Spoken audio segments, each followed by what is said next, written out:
इस सीरीज के पहले भाग में 3-1 से हार रही इंग्लैंड दो बैक टू बैक मैच जीतकर सीरीज ड्रॉ करा देती है। भारत का इंग्लैंड को अपने घर पर हराने का एक ऐतिहासिक मौका हाथ से निकल जाता है और बदले की आग में झुलसता फ्लिंटॉप खुशी में अपनी टी शर्ट उतारकर वानखेड़े की पिच पर डांस करता है। समय के साथ लोग ये जिल्लत भूल जाते हैं। हर कोई इस मैच को बस एक और हार के रूप में देखने लगता है।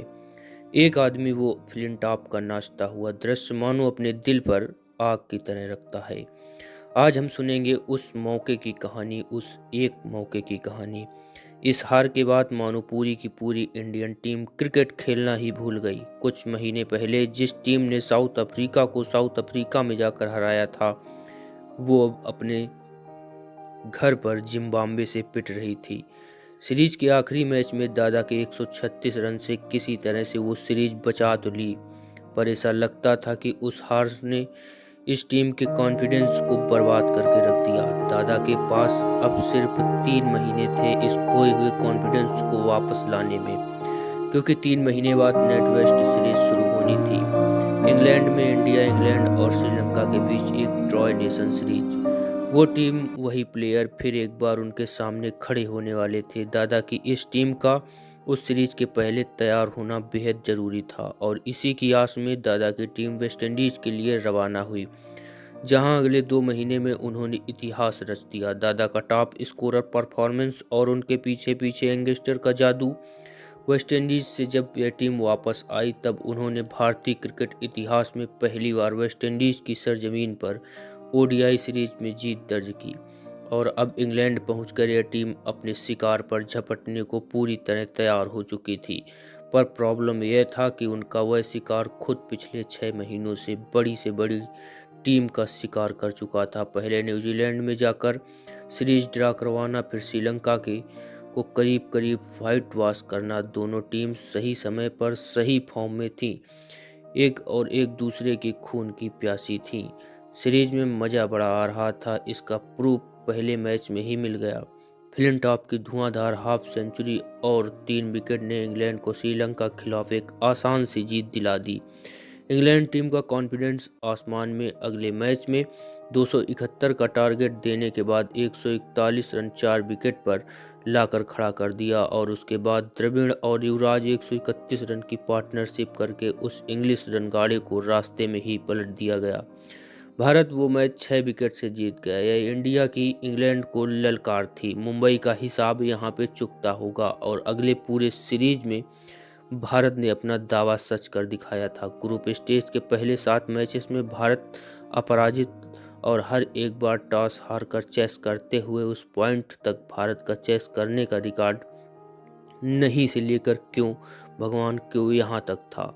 तो इंडिया यहाँ न केवल अपने परफॉर्मेंस से पर इस सब के बावजूद ग्रुप स्टेज में इंग्लैंड के खिलाफ होने वाले आखिरी मैच में फाइनल्स के ड्रेस रिहर्सल में सीरीज जीतने के बोकीज फेवरेट थे इंग्लैंड, क्योंकि उस समय तक इस इंडियन टीम ने चोकर्स होने का रेपुटेशन कमाया था। 1999 से लेकर 2002 तक इंडिया 9 बार मल्टीनेशनल टूर्नामेंट के फाइनल तक पहुंचा, हर बार बुरी तरह से हारते हुए। फिर वह वर्ल्ड चैंपियंस के सामने हो या स्ट्रगल करते हुए श्रीलंका के सामने। ग्रुप स्टेज में चैंपियन जैसे वाली टीम फाइनल्स में आती ढेर हो जाती और ग्रुप स्टेज के उस फाइनल मैच में यह टीम फिर एक बार अपने रेपुटेशन पर खरी उतरी। 32 ओवर के रेन लिमिटेड मैच में फ्लिंटॉप की हाफ सेंचुरी और 7.4 रिक्वायर्ड रन रेट पर 230 का टारगेट, इसके जवाब में दादा का एक शानदार नॉक, जीतने के पूरे चांसेस और फ्लिंटॉप दादा के विकेट ले लेते हैं और उसके बाद पूरी टीम 165 पे ऑल आउट हो जाती है। आगे मानो जले पे नमक छिड़कने के जैसे खबर आती है, कुंबले और सचिन दोनों इंजर्ड हैं। तो बेसिकली फाइनल्स की सुबह होते होते जीतने के आसार, अपने रेपुटेशन बदलने की संभावना और अपना बदला लेने का मौका तीनों दादा की आंखों के सामने मिटते जा रहे थे और इंडियन ड्रेसिंग रूम में यह बात साफ नजर आ रही थी। एक कोने में बैठे हुए कोच जॉन राइट अपने कांपते हुए हाथ छुपाते हुए अपने प्लेयर्स को कह रहे थे, फाइनल वाइनल की चिंता मत करो, गेम प्लान को याद रखो और फॉलो करो, बस लड़ो और नसीब से टॉस के ठीक पहले खबर आती है सचिन और कुंबले दोनों खेल पाएंगे। सचिन यानी इस टीम का लकी चार्म वापस लौट रहा था। आखिरकार एक छोटी सी उम्मीद जगी थी। प्लेयर्स के चेहरों पर एक हल्की सी मुस्कान थी, जो टॉस हारने के बाद फिर एक बार चेस करना पड़ेगा यह पता चलने के बाद भी गई नहीं। इस टूर्नामेंट में ऑलरेडी हम 5 बार चेस कर चुके थे, तो एक बार और सही। तो इसी एटीट्यूड से पिच पर उतरी टीम मैच के शुरुआत में खुश हो गई। इंग्लिश ओपनर्स डगमगा रहे थे। हर दूसरी बॉल एज, हर तीसरा शॉट मिस टाइम हो रहा था।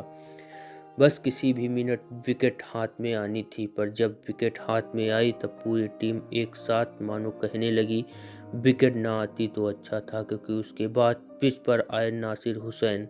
इस सीरीज के दौरान खराब फॉर्म के चलते उनकी कैप्टनसी और उनके नंबर 3 पोजीशन पर लाखों सवालिया निशान उठाए जा रहे थे। यहाँ तक कि उस दिन के अखबार के अंदर एक तीखा सा आर्टिकल छपा था, जिसमें एक्स इंग्लिश प्लेयर्स ने उनकी दिल खोल के निंदा की थी। तो इंग्लिश कप्तान गुस्से में था और आते ही शिकार खुद यहाँ शिकार हो गया। अगले 20 ओवर्स में हुसैन और ट्रैकोथिकनके ने इंडियन बॉलर्स की वह कुटाई की कि सिर्फ 177 बॉल्स में 182 रन ठोक दिए। 7 अलग अलग बॉलर्स की पूरी तरह नाकाम होने के बावजूद जब तूफान जरा शांत हुआ, दोनों बैट्समैन अपनी सेंचुरी कंप्लीट कर चुके थे। इस तरह से भारत को 325 का टारगेट मिला। और अब आजकल यह स्कोर कुछ खास नहीं लगता है ना, पर उस समय ओडीआई विकेट के 31 साल के इतिहास में 300 के ऊपर का स्कोर सिर्फ 7 बार चेस हुआ था। और अब 325 के टारगेट को चेस करना, वह भी एक फॉरेन ग्राउंड पर, चोकर्स के रेपुटेशन के साथ। पूरा इंडियन ड्रेसिंग रूम झुके कंधों से भरा हुआ था। करीब करीब हर कोई अपनी हार कबूल कर चुका था। हर कोई सिवाय एक, वह एक कोने में बैठे थे, एकटक ग्राउंड की ओर देखे जा रहे थे और आंखों में गुस्सा। ना वह कोच को जवाब दे रहे थे, ना तो लक्ष्मण की स्लोली स्टार्ट करने की नसीहत को। वह सिर्फ गुस्से में ग्राउंड की ओर देखे जा रहे थे। और फिर वह उठे और ग्राउंड की ओर निकल गए, जिसके बाद शुरू हुआ तांडव। बॉल के बाद बॉल, बाउंड्री के बाद बाउंड्री। दादा सहवाग के साथ मिलकर T20 की झलक दिखला रहे थे। उन्होंने सिर्फ 35 बॉल्स में अपनी हाफ सेंचुरी कंप्लीट की और सिर्फ 14 ओवर्स के स्कोर पर 106 तक पहुंचा दिया। अब 213 बॉल्स में 220 रन की जरूरत थी, जो पहले नामुमकिन सा लग रहा था, अब केवल वह मुश्किल था। पर फिर दादा आउट हो गए और फिर वही पुरानी कहानी। कैप्टन के साथ पूरी टीम निकल गई। जब तेंदुलकर 156 के स्कोर पर 5वां विकेट बने, तब वहां बैठे क्राउड के लिए, घर बैठे दर्शकों के लिए, यहाँ तक कि ड्रेसिंग रूम में प्लेयर्स के लिए मैच खत्म हो चुकी थी। कोच ड्रेसिंग रूम में एक कोने में बैठे खुद से ही बातें किए जा रहे थे। सचिन व द्रविड़ मसाज के लिए चले गए। यहाँ तक कि दादा ने भी बाद में जाकर कहा था, तभी उनको भी लगा था कि मैच हम हार गए। बदला लेने का एक सुनहरा मौका बस एक और बेइज्जती बनकर रह गया था, और तब जीतने की कोई भी आशा नहीं थी। तब फाइनली ह्यूमन बिहेवियर का एक सॉलिड वसूल लागू हुआ। जब तक जीतने की आस थी, बदला लेने की चाहत थी, तब तक दुनिया भर का प्रेशर था। अब तो कोई उम्मीद ही नहीं थी, इसलिए अचानक सारा प्रेशर चला गया। टीम बस इन नए नए ज्वाइन हुए यंगस्टर्स का परफॉर्मेंस देखने के लिए बैठ गई। यंगस्टर्स युवराज और कैप जिसे इस पूरे मैच में नासिर हुसैन बस ड्राइवर बुलाकर स्लेज कर रहे थे, और युवराज जिसकी पारी की शुरुआत में ही ट्रेस्कोथिक की एक बॉल लगकर उंगली फ्रैक्चर हो चुकी थी। उन्हें बैट पकड़ने में भी मुश्किल हो रही थी, जबकि रिक्वायर्ड रन रेट 8 के ऊपर जा पहुंचा था। तो बात अब सिर्फ समय की थी और रन्स की, यानी कितने रन से हारेंगे इसकी। किस लिए पूरी टीम शांति से दोनों यंगस्टर्स को देखने के लिए बैठ गई, हंसते हुए, मस्ती करते हुए और धीरे धीरे चुप होते हुए, क्योंकि पिच पर उन दोनों युवकों ने मैच पलट दी थी। सिंगल्स और 2 से शुरुआत करते हुए वे दोनों अब बड़े शॉट्स खेलने लग गए थे। युवराज के पहले 2 डोर बाउंड्री और उसके बाद फ्लिंटॉप पर 3 लगातार चौके। कमेंट्री बॉक्स में हर्ष भोगले बोले, और वी ऑन समथिंग हेयर, एक ऐसा ख्याल जो इंडियन प्लेयर्स के मन में भी गूंज रहा था। सचिन ने ड्रेसिंग रूम में झट से डिक्लेयर कर दिया, कोई भी अपनी जगह से नहीं हिलेगा, हमारी ये पोजीशन काम कर रही है, तो जहां बैठे हो वहीं रुको। कुछ लोग दरवाजे पर, कुछ लोग टॉयलेट में, और द्रविड़ सचिन मसाज टेबल पर बची खुची पूरी टीम मैच वहीं से देखने लगी। दोनों यंगस्टर्स की 120 रन की साझेदारी ने स्कोर को 51 बॉल में 59 तक पहुंचा दिया। जीत अब ज़्यादा दूर नहीं थी और ऐसे समय किसी स्क्रिप्टेड मूवी सीन की तरह युवराज टूडोर के हाथों आउट हो गया।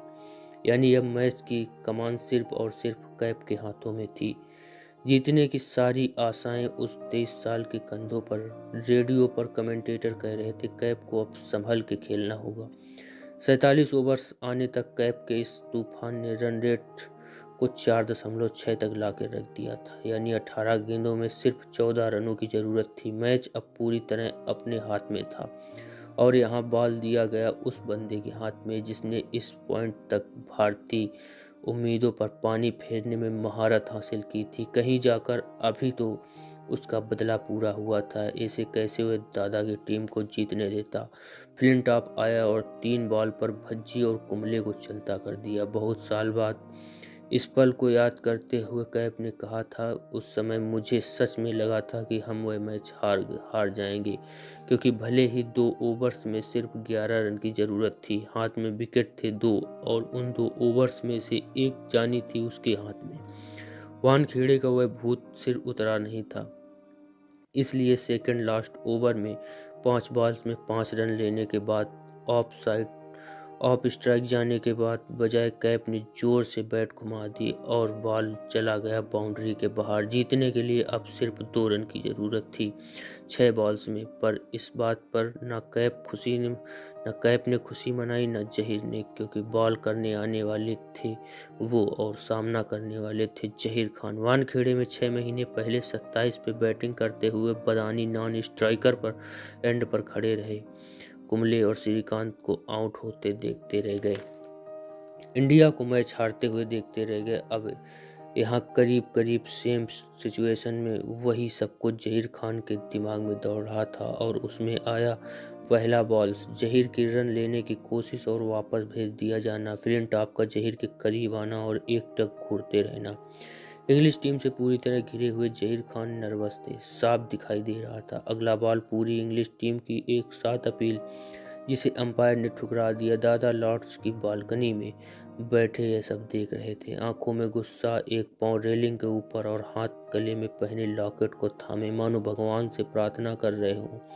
एक बार काफी था, दोबारा नहीं। तीसरा बॉल जहीर को बॉल का कैप का पहले ही पिच को छोड़कर भागना।